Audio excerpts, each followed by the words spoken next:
Со закројување на првите ластери, денеска лозарите го одбележаа денот на нивниот заштитник Свети Трифун.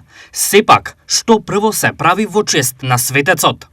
Прво се оде до лозата, се тура вино и се благословува да даде Господ повеќе вино, повеќе биритет, повеќе късмет, за здравје, за веселби, радости, за сите намери што доброто Господ ги дава. Што е најважно при закројувањето на лозовите насади? Закројувањето е најважно да се отстрани се што не е потребно, старо што има, да не се направи тука голем обрач крошна, да може да се собира лозницата се повише до него, за да имаш мегдан да си пуштиш родни дрва.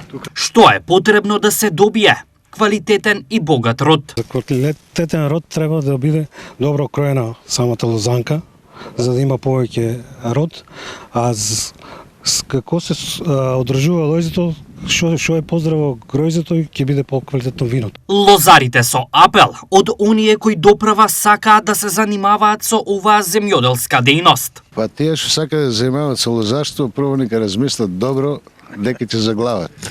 Оти е многу тешко одложувањето на лозарството. Што е најважно, одредувањето на местоположбата, што како?